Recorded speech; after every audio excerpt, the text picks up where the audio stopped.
इस बैठक से पहले जनता दल यू के राष्ट्रीय प्रवक्ता केसी त्यागी ने कहा कि बैठक में राष्ट्रीय स्तर पर विकल्प तलाशने की कोशिश की जाएगी। उन्होंने कहा कि उपचुनाव के रिजल्ट से पहले भाजपा को अपना भी रिजल्ट देखना चाहिए। वहीं राष्ट्रीय परिषद की बैठक पर जनता दल यू के राष्ट्रीय अध्यक्ष ललन सिंह ने कहा कि आज कई मुद्दे पर बातचीत होगी। उन्होंने कहा कि बैठक के दौरान सभी लोग अपनी अपनी बात रखेंगे, साथ ही हर मुद्दे पर चर्चा की जाएगी, उसके बाद जानकारी दी जाएगी। वहीं ललन सिंह ने कुर्नी उपचुनाव के नतीजे पर बीजेपी पर हमला बोला है और उन्होंने ये भी कहा है कि मीडिया को उनसे जाकर सवाल पूछना चाहिए। जेडीयू के राष्ट्रीय अध्यक्ष ललन सिंह ने नगर निकाय चुनाव को लेकर बीजेपी पर हमला बोला। ललन सिंह ने ट्वीट कर कहा कि नगर निकाय चुनाव में अति पिछड़े वर्ग के आरक्षण को खत्म करने और चुनाव स्थगित कराने के प्रयास में बीजेपी विफल हुई है। 5 दिसंबर और 9 दिसंबर को दायर याचिका पर जल्द सुनवाई करने से सुप्रीम कोर्ट ने इनकार कर दिया है और सुप्रीम कोर्ट ने जानकारी में सुनवाई की तारीख निर्धारित कर दी है। उन्होंने कहा कि बीजेपी की साजिश और षड्यंत्र विफल हो गई है। वित्त मंत्री विजय चौधरी ने भारतीय जनता पार्टी के प्रतिनिधिमंडल की राज्यपाल से अपराध के बढ़ते मुद्दे पर मुलाकात पर उन्होंने हमला बोला और कहा कि इनको आंकड़ा दिखाना चाहिए कि आखिर अपराध कहां बढ़ा है। विजय चौधरी ने कहा कि अपराध की 1-2 घटना तो होती है, इससे कोई इनकार नहीं कर सकता। वहीं विजय चौधरी ने कहा कि हमारी पार्टी का मुख्य एजेंडा यही है कि देश में जो हालात बने हैं उसे देखते हुए समान विचारधारा वाली सभी पार्टियों को एक मंच पर लाया जाए और उसको लेकर कोशिश की जा रही है।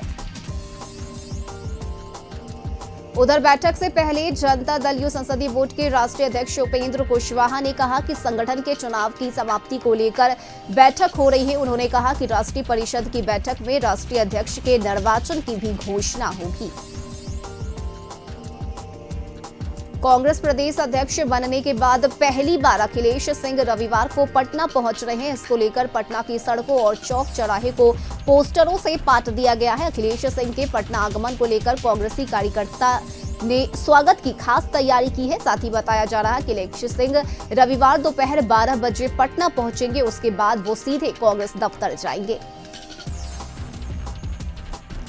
वहीं पार्टी के नए प्रदेश अध्यक्ष अखिलेश सिंह के बनने पर कांग्रेस के कुछ नेताओं के पार्टी पद छोड़ने पर दिए गए बयान को लेकर पूर्व प्रदेश अध्यक्ष मदन मोहन झा ने कहा है कि नया बदलाव होने पर कुछ समस्याएं होती हैं, लेकिन सब लोग एक साथ बैठकर इस समस्या को सुलझाने का काम करेंगे। परिवार में भी अगर कोई 5 सदस्य होता है तो सभी के मत एक जैसे नहीं होते।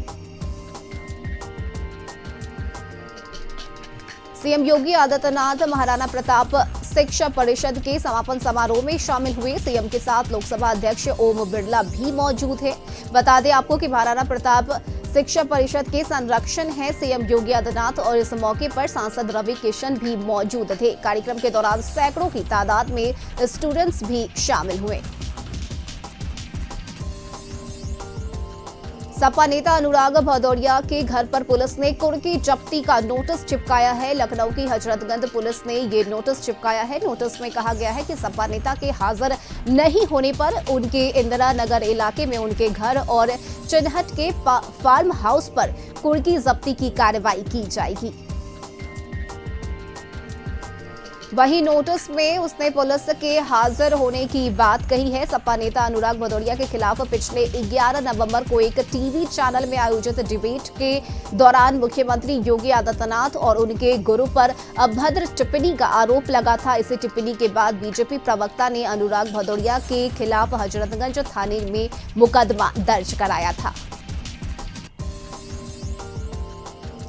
पूर्व सांसद सुशीला सरोज का बयान सामने आया है। अनुराग भदौरिया मामले में सुशीला सरोज ने कहा है कि नुपुर शर्मा की गिरफ्तारी क्यों नहीं हुई। साथ ही उन्होंने कहा कि राजनीतिक रूप से हमें परेशान किया जा रहा है। उन्होंने कहा कि अनुराग भदौरिया की सास है पूर्व एमपी सुशीला सरोज। साथ ही आपको बताएं कि अनुराग भदौरिया पर गलत कार्रवाई की बात उन्होंने कही और कहा कि जिस घर पर नोटिस चिपकाया गया है वह अनुराग का नहीं, अनुराग भदौरिया को न्याय मिलेगा। बता दें कि उत्तर प्रदेश बलिया जिले बांसडीह रोड के अंतर्गत ग्राम सभा शीतलवनी के अपहृत मुकेश कुमार सिंह ने यह आरोप लगाया है कि कैश सिंह खुद दवनी कांड में पिस्टल से गोली चलाते और सीसीटीवी का कैमरा तोड़ते नजर आ रहे हैं। और इस वीडियो को अगर गौर से देखा जाए तो यह आरोपी खुलेआम घूम रहा है और पुलिस के पकड़ से दूर है। वहीं मधुबनी में भीषण सड़क हादसा हुआ है, जहां कलुआही थाना के बर्देपुर गांव में तेज रफ्तार बाइक दीवार से टकरा गई। हादसे में बाइक सवार 2 लोगों की मौके पर ही मौत हो गई। साथ ही बताया जा रहा है कि एक युवक नेपाल का रहने वाला है और दूसरा युवक भारत का ही रहने वाला है। साथ ही बताया जा रहा है कि 2 युवक कलुआही से जयनगर की ओर जा रहा था, तभी यह हादसा हो गया। वहीं आपको बताएं कि सीतामढ़ी पहुंचे सूबे के पूर्व कृषि मंत्री सुधाकर सिंह ने राज्य सरकार पर जमकर हमला बोला। सुधाकर सिंह ने कहा कि सरकार के बनाए गए कृषि रोड मैप से कृषि शब्द गायब हो गया है और बस रोड मैप बचा है। उन्होंने लोगों से कहा कि वो लोग अपने विधायकों पर किसानों के सवालों को उठाने का दबाव बनाएं। इस दौरान आरजेडी नेता ने कहा कि वो आगामी विधानसभा सत्र में रीगा चीनी मिल को दोबारा चालू कराने की मांग करेंगे। उन्होंने सरकार की नीतियों पर सवाल उठाते हुए कहा कि किसानों के लिए सरकार 4000 करोड़ का बजट बनाती है, लेकिन किसानों से सरकार 1.5 लाख करोड़ रुपए टैक्स के तौर पर वसूल करती है। इससे पहले जिले के स्थानीय किसान कृषि भवन में लोगों ने उनका जोरदार स्वागत किया और साथ ही रीगा चीनी मिल को चालू किए जाने की मांग की। भागलपुर के जोगसर थाना क्षेत्र के एसएसपी कार्यालय के पास 2 बाइकों में जबरदस्त टक्कर हो गई, जिसमें 3 युवक घायल हो गए। स्थानीय लोगों ने घायल को अस्पताल में भर्ती कराया, जिसमें 2 युवक की हालत नाजुक बनी हुई है। वहीं एक की इलाज के दौरान मौत हो गई। वहीं आसपास लोगों का कहना है कि मोटरसाइकिल सवार युवक नशे में धुत थे। खगड़िया के मुफस्सल थाना इलाके के विजया बहियार में अज्ञात बदमाशों ने एक किशोर की निर्मम हत्या कर दी। बदमाशों ने चाकू से गला रेतकर किशोर अभिषेक कुमार की हत्या कर दी। घटनास्थल से पुलिस ने एक चाकू भी बरामद किया है। परिजनों की माने तो अभिषेक कुमार शुक्रवार की शाम से ही लापता था। कटिहार में भोज खाकर लौट रहे युवक की गोली मारकर हत्या कर दी गई। यह घटना नगर थाना क्षेत्र के गरेरी टोला की पास की है। हत्या के बाद बरारी विधायक विजय सिन्हा सदर अस्पताल पहुंचकर पीड़ित परिवार को जल्द अपराधियों की गिरफ्तारी की उम्मीद दी है। साथ ही बताया जा रहा है कि डेहरिया गाछी टोला के अमर कुमार को अज्ञात अपराधियों ने गोली मारकर उसकी हत्या कर दी। मुजफ्फरपुर में बागमती परियोजना बांध के अंदर 8000 एकड़ जमीन के 20% हिस्से में ही खेती हो पाती है। ऐसे में मुख्यधारा की उराही कर और उपधारा को बंद कर बांध की सुरक्षा और खेती करने का लक्ष्य था, लेकिन बागमती की उपधारा को बंद कर मुख्यधारा चालू करने की करोड़ों की योजना पर पानी फिर चुका है। उपधारा की मुख्यधारा का रूप से वहां ले चुका है। गोपालगंज से खबर सामने आई है, जहां 20 मजदूरों से भरी ऑटो सोना नदी में पलट गई। हादसा फुलवड़िया थाना इलाके के बथुआ बाजार की है। बताया जा रहा है कि ऑटो पर 20 महिला और पुरुष मजदूर सवार थे, जो श्रीपुर से अमठा कोल्ड स्टोर पर आलू चुनने जा रहे थे। इसी दौरान ऑटो चालक अनियंत्रित हो गया और ऑटो सोना नदी में जा गिरी। नवादा जिले के मुफस्सल थाना इलाके में तेज रफ्तार ट्रक ने एक बाइक सवार युवक को रौंद दिया। इस दौरान युवक की घटनास्थल पर ही मौत हो गई। वहीं इस घटना को देख आसपास के लोगों ने ट्रक को खदेड़ कर पकड़ा, लेकिन ड्राइवर मौके से फरार हो गया।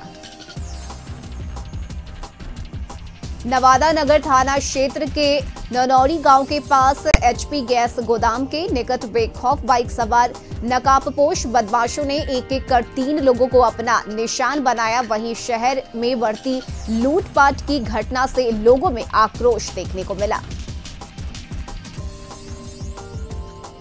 बाढ़ के बेलची थाना क्षेत्र के एकडंगा गांव में कुछ लोगों ने आपसी रंजिश में दुकान में घुसकर कारोबारी गौतम कुमार पर खंती से हमला कर दिया। इस दौरान कारोबारी को बचाने के लिए पहुंची घर की 3 महिलाओं के साथ भी हमलावरों ने मारपीट की। इसमें चारों गंभीर रूप से जख्मी हो गए, जिन्हें इलाज के लिए अनुमंडल अस्पताल में भर्ती कराया गया।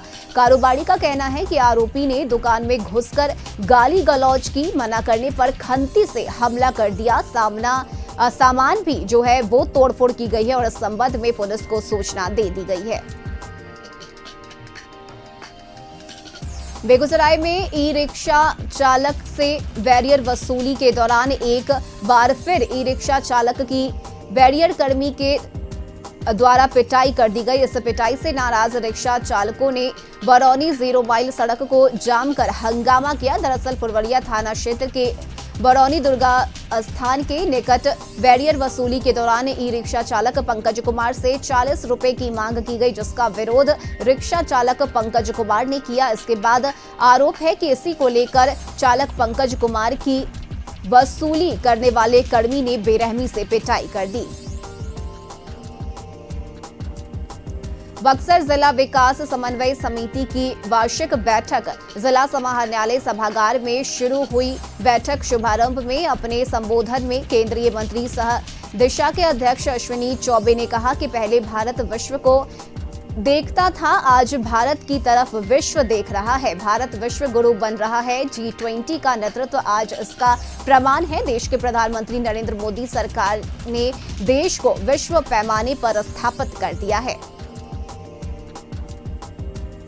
जहानाबाद शहर स्थित एरोड्रोम स्पोर्ट्स कॉम्प्लेक्स मैदान में शनिवार को तरंग मेघा उत्सव कार्यक्रम का आयोजन किया गया। इस कार्यक्रम का उद्घाटन जिला पदाधिकारी रिचे पांडे ने दीप प्रज्वलित कर किया। इस कार्यक्रम के तहत खेल प्रतियोगिता का आयोजन किया गया, जिसमें विभिन्न विद्यालय के छात्र और छात्राओं ने भाग लिया। इस खेल प्रतियोगिता में एनसीसी के भी छात्र एवं छात्राओं ने भाग लिया। नवादा सदर अस्पताल में एक प्रसूता की मौत के बाद परिजनों ने जमकर बवाल काटा। मृतका के परिजनों ने स्वास्थ्य व्यवस्था पर कई सवालिया निशान खड़े किए हैं। परिजनों ने सदर अस्पताल के तैनात चिकित्सक और स्वास्थ्य कर्मियों पर लापरवाही का आरोप लगाया है। साथ ही इलाज के दौरान नाजायज राशि मांगने का भी आरोप लगाया है। वहीं प्रसूता की मौत की घटना के बाद परिजनों का रो रो कर बुरा हाल है।